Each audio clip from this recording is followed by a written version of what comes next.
Better health, better care, lower cost. Everyone's talking about healthcare, but how much do you know?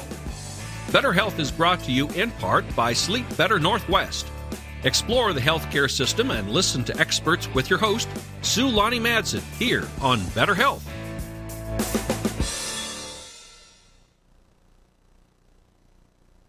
All right, well, welcome to Better Health. And today we're talking about something that is a major wave of concern coming in the healthcare industry and a major wave of concern for families across the country, and that is Alzheimer's. One of the quick facts from the Alzheimer's website, between 2000 and 2015, deaths from heart disease have decreased by 11%. We're doing good on that. Yeah. Deaths from Alzheimer's disease have increased 123%. Yeah, we're kind of failing at that one. We are. So my guest today is Greg Tillotson. He is currently dealing with this disease in his family, with his wife. I've experienced this myself in my own family. My father died of Alzheimer's in 2012. And we're just going to have a talk about how this affects families and where we need to go as a nation to kind of come around this problem. Yeah, I think we talked last week when you called me. I'm not an expert on this, but I am an expert on this. Right. You become an accidental expert sometimes. Yeah, you know, what I realized was as we went through the journey and it started happening, there's no instruction manual, there's no playbook, there's no guide, there's nothing.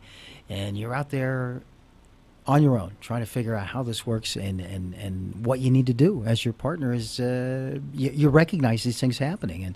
And for me, it was a 8.5, 9 year journey backwards, if you will. My wife at the time was on the air doing a morning show for radio stations on the west side of the state, and very successful and very involved in the community, very involved in the church we attended. And there were just little telltale things that were happening. And fast forward to a couple years later, we moved to Alaska, and her whole world fell apart. Yeah. Suddenly, she was in a new surroundings, and it was big. It was a big situation where she couldn't do the basic things in radio broadcast.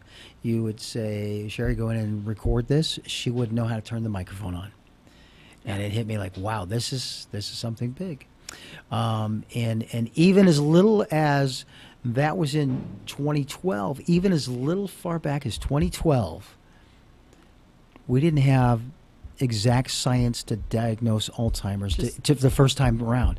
We went through numerous tests, numerous flights from Juneau, Alaska to Seattle, to experts, to neurologists. Everybody giving us their opinion, which I thought was funny. Somebody would say, it's a blocked carotid artery. It's brain cancer. It's an aneurysm. It's my favorite one was it's menopause. Yeah, and she was how old? 47, 48. 47, yeah. So this is early onset. Menopause. Yeah. Menopause. Yeah, early onset Alzheimer's. She's 55 today. And I owe a lot to a physician's assistant. And I say little because she was very small, very tiny woman, but in a little medical clinic called Southeast Alaska Medical, Juneau, Alaska, Zelda Swain, doing her internship out of UCLA, who grabbed hold of this situation and said, "I'm going to figure out what it is." And she did. And we've been living with it since. And since the official diagnosis was like, okay, you go to Amazon, you go to your local bookstore, you look at Alzheimer's for Dummies. No, there's nothing there. So I had to figure out, how do you get disability? Alzheimer's at that time was not pushed through. It was not on the approved list of disabilities. It is now. It is now. It's one of the reasons for an accelerated approval of a disability. It is. We have done so much since 2012. The government has, the medical field has. We as partners have done that, as advocates, and that's what I became. I became less partner, more advocate of, what do you mean she doesn't have this? What do you mean she's not this? And sitting in the Capitol in Juneau, Alaska, and sitting in an office saying, no, this is what she has. Here's the diagnosis after lumbar punctures and what have you. What are we going to do about this? And I remember one of the people coming out of the office going, well, this is ridiculous. This woman can't work. She's worked her whole life. She's disabled. Yeah, she is disabled. Now, you can't tell her when she's first there because of the frustration of those things. So we took jobs. I took jobs in Billings, Montana, because we had a full insurance coverage, and the Mayo Clinic was involved with the Billings Clinic, and we saw it as an opportunity to maybe do some advanced experimentation, drugs, whatever. And that's one thing I'll say about Sherry is that she was always, once she was diagnosed, she kept her spirit up and saying, you know what, there's a reason, so go ahead and we'll try this medicine, we'll try this, because her thing was, well, I know I'm not going to be around to see it, but maybe something I do will lead to something better for the next person down the road. Mm-hmm. Didn't work, but you know. So you moved from Billings back to here. Moved from Billings to here because this is where my wife grew up, and Okay. the reason we had 5 cities to move to, and she really wanted to go to Spokane. Job opportunity arose here just because things happen for a reason. The universe speaks. And she was very comfortable here for a year and a half. She could drive. She was on an Alzheimer's national board. There, actually, she was in a movie. To Whom I May Concern is a movie that she did all about these steps of Alzheimer's. They filmed it over a 6-month period, and went to the film festival, Sundance Film Festival. It's shown nationwide. But as things progress, someone I worked with said, hey, I saw your car in the median out by the mall in the valley. I said, what are you talking about? Yeah, and Sherry was getting out of it. Well, she put the car in the median, not able to just make a turn. So I remember coming home that night saying, hey, did anything happen today? No.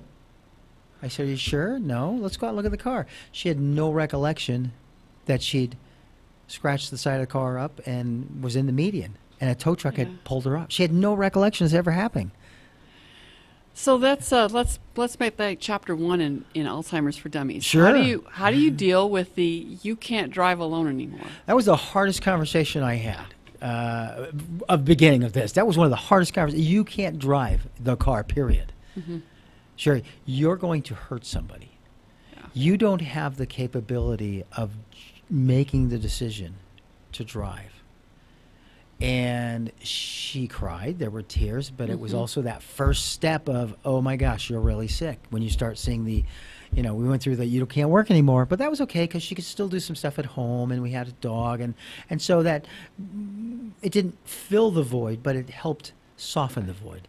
But there is no way to tell somebody, look, I'm taking away your rights, and you are now not driving the car anymore, period, during the day. So Alzheimer's for Dummies, Chapter 1. What did I do? I took and I sold both cars, and I bought one car, and I would take that car to work. So she never saw a car out in front of teasing her. There was no longer that pull and that lure and that temptation that was sitting out there in front. And, she had the car of her dreams that she loved, and I had to take it away. Yeah. It's not easy. Someone asked me, well, a lot of my friends ask me constantly, what about you? What are you getting from this? What are you going to take away? Because that's one of my things as a manager in my job. I always say, what's the takeaway? What's the teachable moment? For me, the teachable moment is more patience, more tolerance, more compassion, and more creativity. Because even to this day, even though she doesn't know who I am, she doesn't know my name, I still have to be creative when she's angry, when she's agitated, when she's in a moment of lucidity where she realizes she's not herself, and she doesn't know why she's not herself, and she doesn't know why she's in this bedroom and has this room at the adult family. You have to be creative, and you have to be quick on your feet, and you have to distract and give the swerve, if you will. It's very hard. Well, yeah, and those moments of lucidity can actually be kind of painful too. Oh, they're the worst. They're just they're the worst. You're coping, and then there's that glimpse of what's gone. Yeah, and I will be honest with you. I walk away from those days crying. Because it's just, you see what was there, and it's not fair. This is, I told somebody this morning, a friend of mine who is very well respected in the radio industry, and he called to check on. He calls, and Sherry actually used to work for him as well. And Steve said to me, he said, I forgot what I was going to say. Look, I got Alzheimer's. That's funny. I used to kid her too. I used to say that to her all the time. I said, I think this disease is osmosis. I said, just being around you sometimes I forget things. I had a 2-hour conversation with this gentleman. Just everything. But he calls and checks on her because she worked for 12 years. Well, Well, in my case, it was my father, and I was going to add on the Alzheimer's 101 with the whole driving issue. His driving was getting bad, and we were, my sister and I are beside ourselves, and Mom didn't want to step in right then, and it just, we were trying to figure out how to do this, and I was going to send in the paperwork through the Department of Licensing. It's really hard to report somebody to the Department of Licensing to have a full license. There's a whole process for that. I'm in the middle of looking at that, and my dad lost his wallet. Oh. And my mother piped up and said, well, I guess you can't drive. You don't have your license. Oh. And he never drove after that, even though she found his wallet about a couple of weeks later. But he just started telling, and for some reason he started telling people, and he was only, I think he was 79 at the time, somewhere around there. But he started telling people that, well, I'm 86, and so I can't drive now. I'm thinking, 80. Yeah. Whatever, Dad. If that, that's was a how great. old That's how you want to sell it. That was how old his sister was. So. Right. But yeah, that's also a problem, though, if you're the child of someone who has Alzheimer's, is that you forget something and you think, is that me, or is the disease? I have two kids, and my son actually left his job with the Department of Agriculture in Seattle and moved here to help take care of his mom. Mm-hmm. My daughter has not been a part of it because she can't handle it. She chooses not to be a part of it because every time she's around, it just breaks her heart to be around her mother. Mm-hmm. And I understand it because we all handle situations. We all do, and I don't falter on that, but I do counsel her at times, saying, there's going to be time. There's going to come a time, and that time has already passed where her mother's not going to recognize her. It's a difficult disease. I mean, it's the long goodbye. Mm-hmm. And I tell people constantly, I know how the journey ends. I just don't know what steps we take to get there. And everybody's steps are different. Well, the journey ends the same way for all of us, whether we have Alzheimer's or not. And so we'll come back after a short break and talk about what some of those steps are. Better Health with Sulani Madsen is produced in Spokane, Washington by SpokaneTalksOnline.com, which is solely responsible for its content. Better Health is brought to you in part by Sleep Better Northwest. Ask Sulani a question, recommend a guest or topic, and hear this program again online anytime at SpokaneTalksOnline.com. Cheers to better health, and thanks for listening.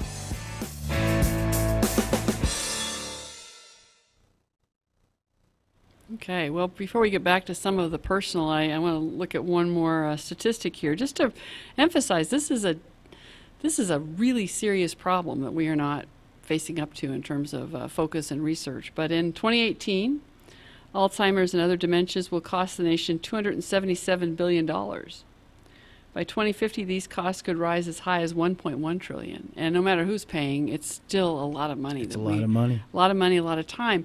You mentioned at the break that your son had moved back over here to help, but it's harder for your daughter to deal with it. We all react differently.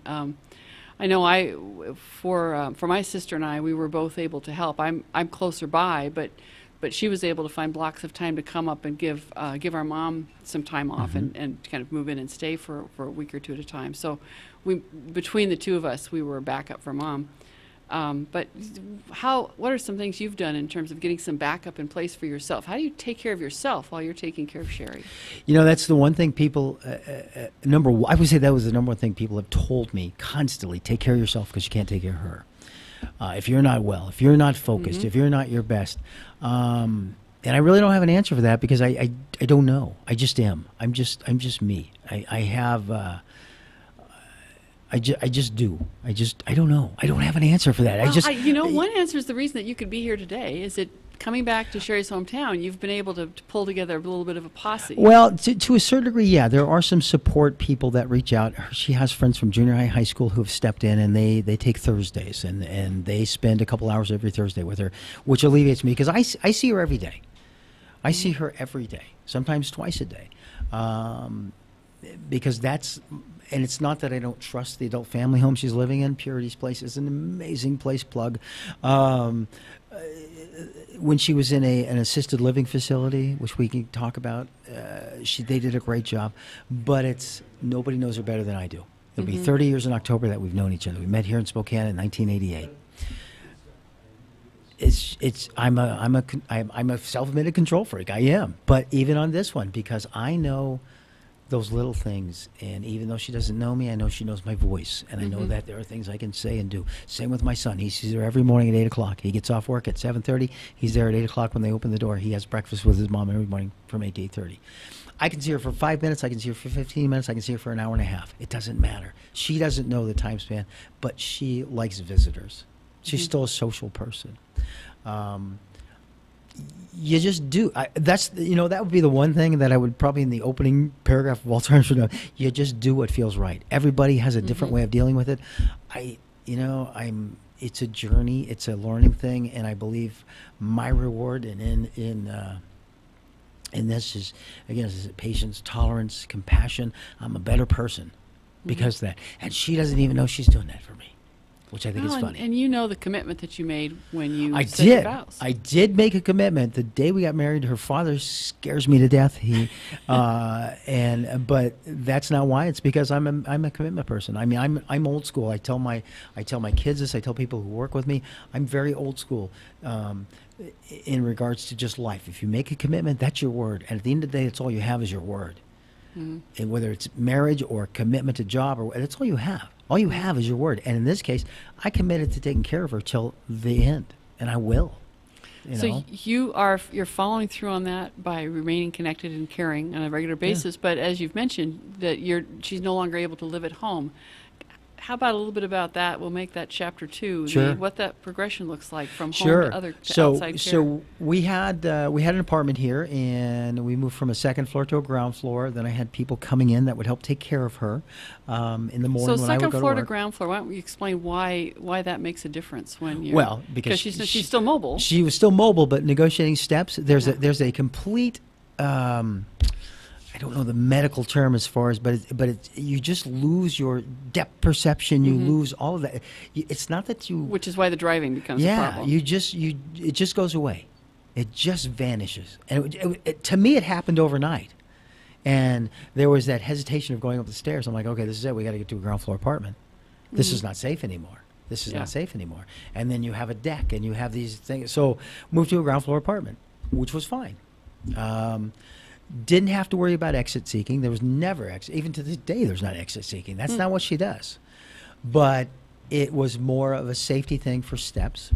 Had a woman coming in. She would take care of her in the morning. She would catch the paratransit bus to Adult Day Health for Providence, which are fabulous people doing a great job. And then they would bring her home. The lady would walk her to the door. There'd be the gal there for 3 or 4 hours, and I would get home about 4:30, and the gal would stay till 7 because she would shower her and dress her for bed and those kind of things. Because the one thing that I firmly believe in with Alzheimer's patients, dementia patients, actually goes for any sickness. This even happened with my brother who died of leukemia. Give them their dignity. Treat them like a human being. Yeah. You have to do that. You have to talk to them like they're a human being, like they're the normal person. I don't change my speech pattern around Sherry. I never have, and I never will. You know, if I'm upset about something, she knows I'm irritated about something. You know, and we'll have those normal conversations as if she doesn't have Alzheimer's, because she's still a human being. Deep down inside somewhere she is. So we go from that scenario at my apartment to increasing the hours at Adult Day Health to it's getting costly to have and somebody you're at the still house. trying to work. And That's I'm working. Always an issue. And I'm working. And it became better after having a consultation with her neurologist and her family doctor. That maybe it's time to move Sherry into an adult family situation, assisted living house, where there'll be more social activities, 24/7, safety, better meals, all of that stuff. You know, they can monitor her meals, they can monitor her health better, all those things. No falls, nothing drastic had happened, but it was more of a preemptive measure. So interviewed several adult family homes and assisted living homes and adult family homes, and we kept going back to assisted living because adult family just felt too drastic at the time. Right. Just felt too drastic. And it's hard. It's a very difficult decision because I'm learning how to ask the questions and what do you do, and do you take people out, and do you go on junkets, do you do this and do you that, to put her in the right place. Again, all part of the Alzheimer's for Dummies.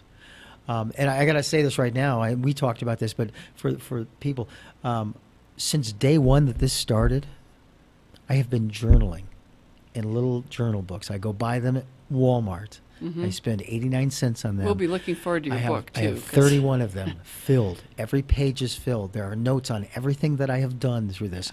Social Security disability, assisted family homes, adult family homes, medical care, how to get the right tests, how to stop the stupidity of, oh, it's menopause, which, to just kind of cut to the chase. And, Did you find, besides healthcare providers, that there were family and friends that wanted to deny that diagnosis?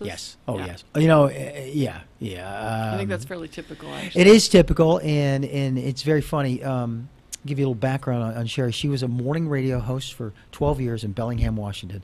When Sherry would go on the air and say, we need people to donate money to this kids camp, people came in droves. Their morning show put on a 4-hour morning remote. It was called Drive-By Giving, and it was for Royal Family Kids Camp. They needed $20,000 to keep the camp open that summer. They did $72,000 in 4 hours. At any one time, and I'm very proud of this, it was Dave and Sherry in the morning. At any one time, there were 100,000 people listening to them in a 4-county area up in Northwest Washington. Everybody wants something from Sherry, and she gave everything. She did, through our church, through teaching the kids Bible study, or taking the adults to different things, or taking the teens to Hurricane Katrina relief, or missions or whatever. I mean, Sherry gave and gave and gave. What I found was when Sherry needed, all those people didn't know how to deal with it. They didn't know how to talk to her. They didn't know how to communicate with her. It wasn't vivacious Sherry that they knew, who was outgoing, and this radio personality, and this lovely mother, and this lovely woman who gave. And to this day, and I'm ashamed to say it, but I would call every one of them out if I ever got the chance. There are two people who still remain very close to myself and Sherry from that time, from 12 years of living in Bellingham. Am I bitter? Am I angry? Yeah, I am. What I'm saying to people right now is, hey, if someone in your family is ill, whether it's Alzheimer's or whatever, don't abandon them. That's when you rally the hardest around them. And you don't have to overwhelm them. You don't have to smother them. It's a simple phone call or text thinking of you. That's all it takes. And when you really don't know what to say, you can always say, I have no idea what to say. That's right. That's right. I agree. And it's very frustrating because, you talk about taking care of myself. That I don't have that outlet because you've got those people who aren't around anymore. And there's two that do. They do a great job. You lose your social network as well. Oh, I've given up so much, but I figured it's okay. I'll get mine back sometime. I'm going to add a little bit of a side note. For my family's experience was not the early onset. It was at about age 70, so it's a little bit later, which is somewhat more typical, which means that, of course, my mother wasn't still trying to work, and we were, her daughters were. My mom's a retired nurse, and so she just said, well, she was a nurse with a patient load of 1, and that becomes an issue then, like for your son and daughter, is to figure out, so how do we relieve our other parent, and make sure that they're not overwhelmed by too much, by being a little bit of a control freak and not letting somebody else in to take the load. Yeah, I had an early, and I didn't realize this till probably about a year ago. I had an early blessing. My mother had a stroke at 70, and lived for another 5.5 years over in Seattle. I watched my 2 sisters take care of her and how they managed that. Tag teaming, days on, days, and then I was living in Bellingham, so I would come down every Saturday and give them complete Saturdays off and spend 8 hours with her. So I had a blessing of watching, kind of theory of managing. What happened was, for me though, is like it was my son and I, because everybody else just disappeared. Yeah, just disappeared. But it's life, and we all have life, and I tell people this all the time. We all have our own life. I choose not to share mine. I mean, I wouldn't share this unless you called me, and it's fine. Someday I'll have everything published. Alzheimer's for Dummies will be published. It's not a profit center for me, and I know if it's done, if it's published, it's going to go to the Alzheimer's Association. Well, it will be a valuable resource for families, and I just got the high sign that we're going to close it up. But I think if there's one takeaway that anybody listening to this can act on, it's that if you hear of a diagnosis of Alzheimer's, dementia, leukemia, whatever it is, a stroke, reach out. Yeah, and don't connect. run away. Don't run away. It's okay to be fumbling, and it's okay to not know what to do, and just say that, and that's enough. Sometimes. Yeah, I tell my son all the time, something's better than nothing. Yep. When words fail you, just hang out and bring over an apple pie. So. There you go. Okay. There you go. So thank you for coming in, You're Greg. welcome. Really Thank you for having appreciate me the in. conversation. Thank you. Better Health with Sulani Madsen is produced in Spokane, Washington by SpokaneTalksOnline.com, which is solely responsible for its content.